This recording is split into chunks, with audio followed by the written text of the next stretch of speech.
Salve, salve galera, eu sou o Ricardo Nunes do canal Punta Taco e aqui meio que na correria aqui do dia a dia tal, cheguei agora à noite, estou gravando aqui rapidinho dentro do carro mesmo.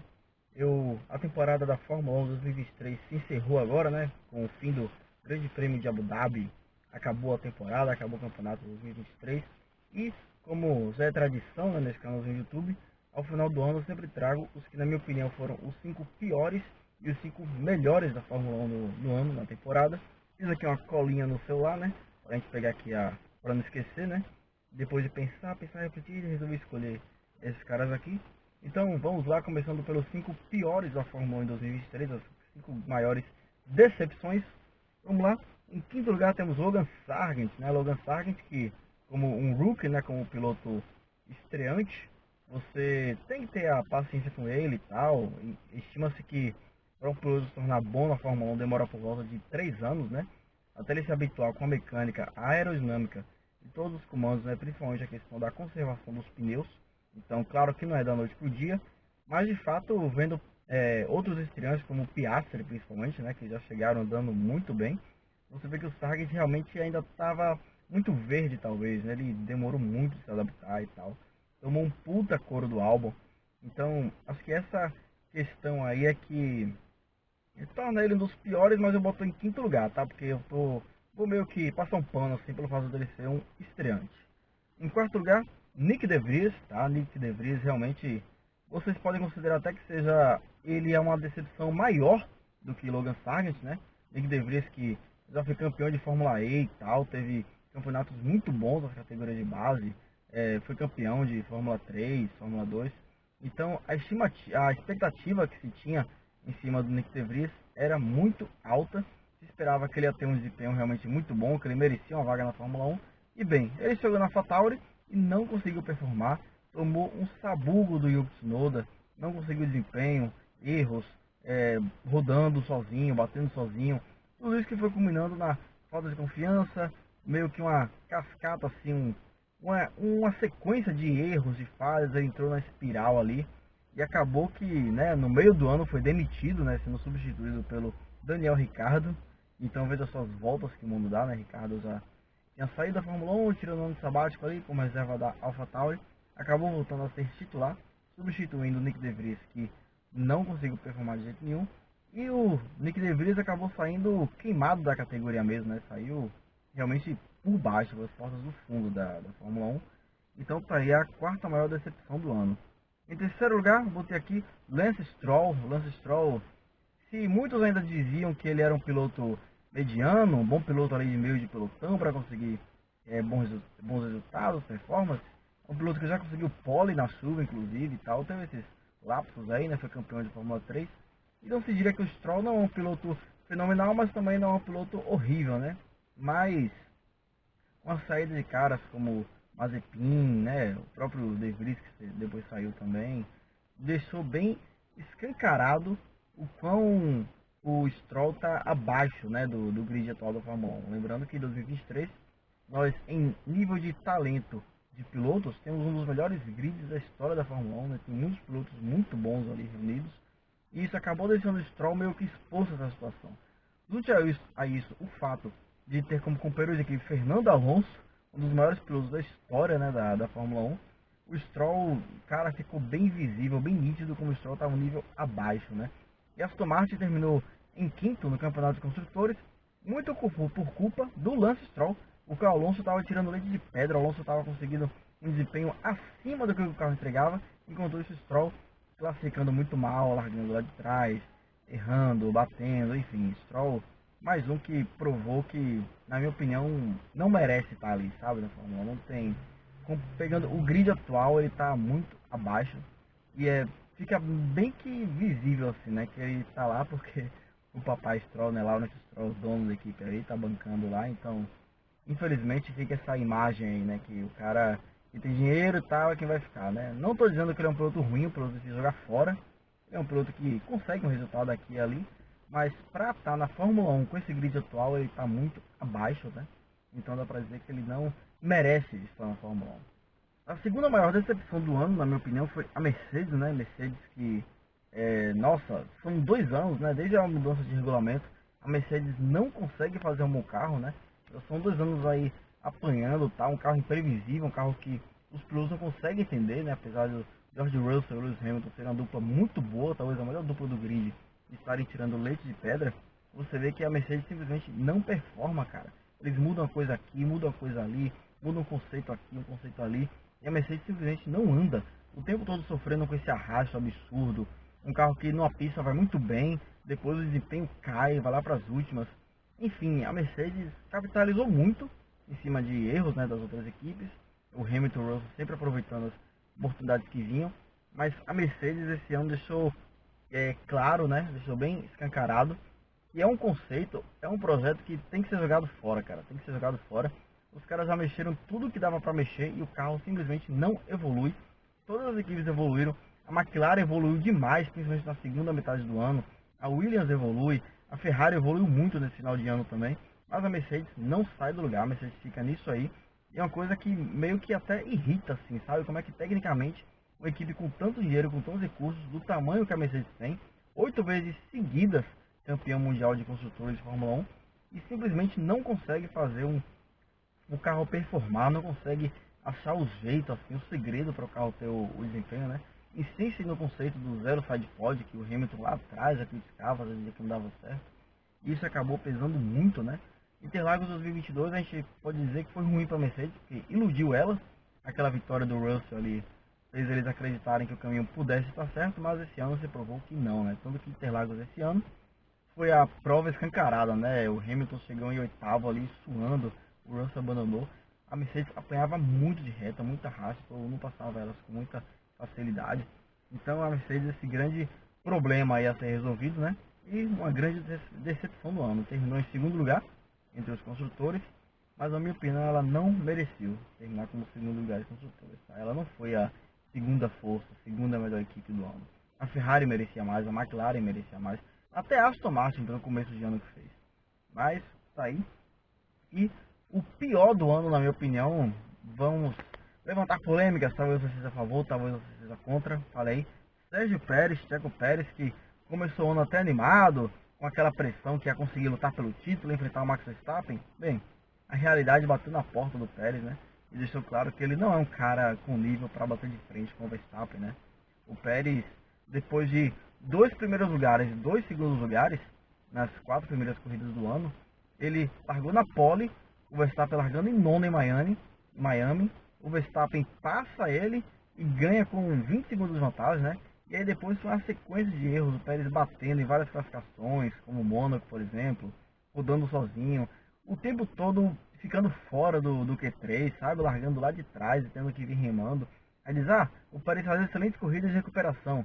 Mas ele não deveria fazer corridas de recuperação, ele tinha o melhor carro do grid disparado, mano. O carro que o Verstappen botava 20 segundos no segundo colocado, assim. Enquanto o Verstappen sumia na frente do grid, o Pérez ali atrás brigando com todo mundo no meio de pelotão, suando. O Pérez, nossa, tomando calor de Leclerc na Ferrari, tomando calor das duas Mercedes, tomando calor do Sainz, inclusive, de todo mundo, das McLaren. Então, cara, Interlagos, o Pérez perdeu a posição para Alonso na última volta. Em Las Vegas, perdeu para o Leclerc na última volta. Enfim, o Pérez se mostrou que ele, cara, não pesou em nada para a Red Bull. Inclusive, só a pontuação do Verstappen sozinho é maior que a pontuação da Mercedes no campeonato. Então dá para dizer que a Red Bull sim correu com um piloto só. O Verstappen sozinho foi responsável por esse título da Red Bull. Então, cara, o Pérez, que situação complicada. A situação, ele terminou o ano bem exposto, deixando bem claro que ele está um nível muito abaixo do Verstappen. E o fato de ter se proposto a desafiar o Verstappen acabou sendo ruim para ele, porque ele não conseguiu fazer nem um feijão com arroz dele, né? Que era chegar em segundo lugar. Ele chega ali em segundo lugar, se acontecer alguma coisa com o Verstappen, ele ganha, mas nem isso ele conseguiu, cara. Classifica muito mal, ele toma pau de todo mundo. E a impressão que eu tenho é que se as outras equipes se aproximarem da Red Bull, né, tiveram o carro mais ou menos no mesmo nível ali, a batata do Pérez vai assar muito, porque a Red Bull não pode contar apenas com um piloto se acontecer essa situação aí, né? E claramente o Pérez me parece, né, ser um cara do nível abaixo, né, dos pilotos da Ferrari, dos pilotos da Mercedes, dos pilotos da McLaren.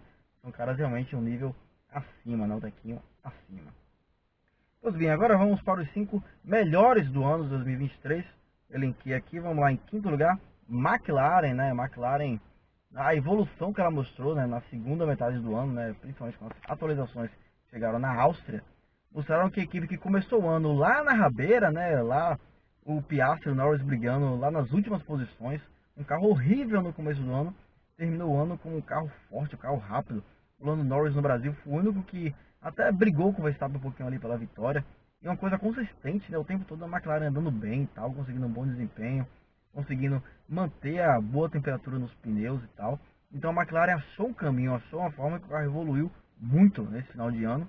Então tenho boas expectativas para a McLaren ano que vem. Acredito que ela vai sim conseguir performar bem, né? Conseguir lutar para ser a segunda força talvez. A McLaren estava andando demais na segunda metade do ano. A dupla da McLaren muito boa também, tanto Norris como Piastri. Em especial Piastri, que equivale a uma menção rosa, né? Estreante, chegou andando muito bem, andando junto com o Norris e tal. Realmente foi para aplaudir de pé a temporada de estreia do Piastri, mostrando que ele também fez uma boa escolha, né? Trocando a Alpine pela McLaren, né? Ele realmente, a dupla casou muito bem e a McLaren promete frutos muito bons aí no futuro aí, né? Da Fórmula 1. Em quarto lugar, botei aqui Fernando Alonso. Vou dizer que para decidir entre o quarto e o terceiro lugar dessa lista foi difícil, amigo. Foi difícil, mas acabei optando pelo Fernando Alonso. Por quê? Porque o Fernando Alonso começou com vários pódios seguidos, conseguindo pontuar muito, segunda força do grid, né, Aston Martin, capitalizando demais Fernando Alonso aí, andando muito bem, claramente ele tirando leite de pedra, tirando um desempenho a mais que o Aston Martin tinha.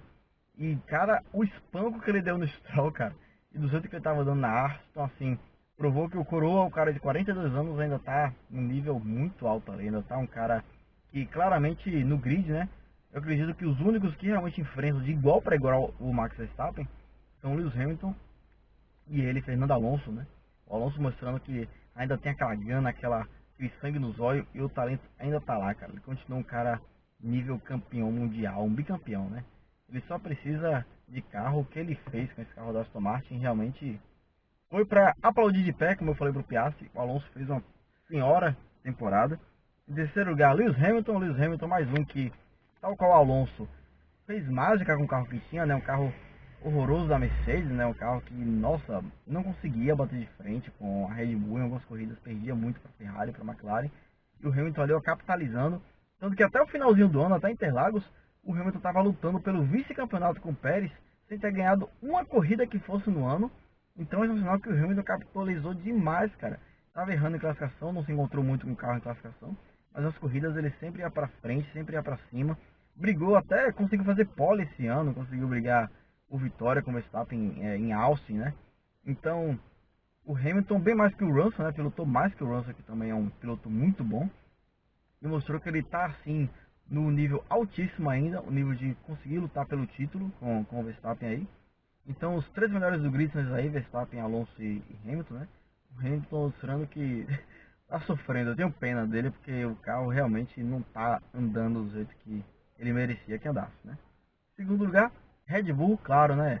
A maior dominância da história da Fórmula 1 superou em números relativos a McLaren de 88, né? Que tinha conseguido 93 e poucos por cento de vitórias, né? Ganhou 15 de 16. E esse ano a Red Bull ganhou 21 de 22 corridas, dá uma taxa de pouco mais de 95%. Então realmente muito impressionante o desempenho da Red Bull, né? Só uma corrida no ano não foi vencida por Red Bull. Red Bull um carro que era muito, mas muito melhor que os outros, mostrou. Então ela está realmente de parabéns em ter encontrado um caminho. E para você ter ideia, ela parou de atualizar o carro em julho ou foi agosto. E o carro continuou espancando do jeito que estava, cara. Abu Dhabi, o Verstappen botou quase 15, 20 segundos no Leclerc, né, que foi o segundo colocado. Então, realmente, esse carro da Red Bull é um carro muito eficiente, um carro muito bom, grudado no chão. E casou com o Verstappen de um jeito que tá uma dupla, assim, imbatível. Ele que é o primeiro lugar, né, pra mim, não dava pra ser outro, né? O melhor do ano, Max Verstappen. Ele tá conseguindo fazer algo que devemos reconhecer é muito difícil. Porque você chegar no topo é uma coisa, mas você se manter no topo, focado do jeito que ele tá, é muito difícil. O cara que não desconcentra, o cara o tempo todo buscando o limite ali, o ser o mais perfeito possível. Claro, tem os seus erros aqui e ali, mas os erros do Verstappen são cada vez mais raros, cara. Eu sinceramente não lembro de cabeça assim a última vez que eu vi o Verstappen errando assim, sabe? Tem tempo. Talvez na Inglaterra, 2021, não sei. Tem tempo já que que o Verstappen não erra, não comete um erro assim, sabe? E a combinação dele com a Red Bull fez ele ser um cara assim imbatível, né? Um cara que parece muito com o Schumacher, né? Em classificações ele até tá meio que equiparado aos outros, mas na corrida, cara, ele soma, ele vai. E a autoconfiança que o Verstappen tem, sabe? A certeza que ele vai pra vitória, que ele vai pra ganhar é muito admirável, coisa que só os grandes gênios têm, né? Verstappen largando lá de trás e ganhando, quando chove, enfim, tudo que a situação diversa acontece, ele consegue capitalizar e se dá muito bem. E aquela questão da sorte, né? A sorte do campeão. A sorte que o Hamilton deu durante muitos anos, né? De quando se ouviu em toque e tal, o carro dele sair ileso. O Verstappen tá passando por isso agora. O Verstappen não tem uma quebra, não fura um pneu, não acontece nada com ele, dá tudo certo pro Verstappen. Então é realmente algo impressionante, cara. Eu sei que é um saco, né? Só um cara ganhar o tempo todo. A temporada de 2023 foi chatinha por conta disso. Mas é isso aí. Max Verstappen merecedor, né? Tudo conquistou. Atualmente o terceiro piloto com mais vitórias na história da Fórmula 1, superou o Sebastian Vettel, né? Tá aí com 54 vitórias. Só falta superar Lewis Hamilton com 103 e Michael Schumacher com 91.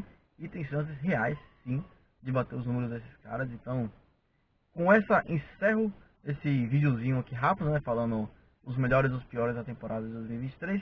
Espero que tenham curtido isso aí. E é isso aí, tá bom? Para dúvidas profundas, questões mais íntimas, parcerias, doações.